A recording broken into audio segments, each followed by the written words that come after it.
Bonjour. Dans la présente, nous recevons Ismaël Sow Junior. Il est le coordonnateur du Conseil national de la Maison des éleveurs. Il nous parle des conséquences de la situation pluviométrique sur l'élevage. Vous voyez que dans les zones orientales et la zone sud du pays, donc la situation est quand même normale. La pluviométrie est normale là-bas. D'où même une bonne partie des transhumants sont aujourd'hui dans la région de Tambacounda. Mais par contre, dans les autres localités, notamment le centre et la zone nord ainsi que la zone ouest, donc la situation est très déficitaire. Aujourd'hui, il n'y a pas de pâturage, il n'y a pas de pluviométrie. Les conditions sont extrêmement difficiles pour les éleveurs. Donc du coup, ça impacte la qualité des animaux, ça impacte la santé des animaux, ça impacte également la physiologie des animaux, tout ça là, et que vraiment donc on assiste aujourd'hui à des problèmes d'alimentation. Ces éleveurs-là sont confrontés pour nourrir leur bétail. Et donc du coup, ça se voit même sur la disponibilité de ces bétails sur le marché.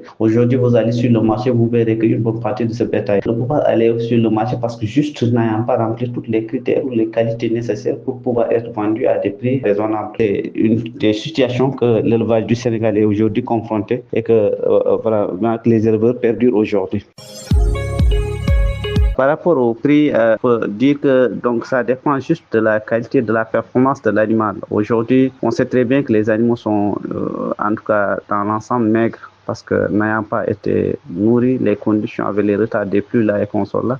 Donc ça joue. Si on voit aujourd'hui les gros ruminants qui se vendent à 500 000, à 600 000, se retrouvent aujourd'hui à moins de 400 000. Donc ça veut dire que les prix ont chuté compte tenu de leur performance. Maintenant, par contre, également, il y a des animaux, en tout cas, qui sont de bonne qualité, qu'on voit des fois sur le marché, donc des animaux qui ont été stabilés, qui ont été engraissés, qui sont là disponibles. Donc là, du coup, donc, leurs prix vont augmenter compte tenu maintenant de la non-disponibilité, en tout cas, du nombre suffisant d'animaux sur le marché. Donc il y a ce paradoxe-là qui existe aujourd'hui au niveau de ces marchés-là, et donc où ça se joue en fonction maintenant de la qualité de l'animal, quoi. Sud FM vous remercie Ismaël Sow Junior. Je rappelle que vous êtes le coordonnateur du Conseil national de la Maison des éleveurs. Le journal de l'économie, c'est fini. Merci de l'avoir suivi.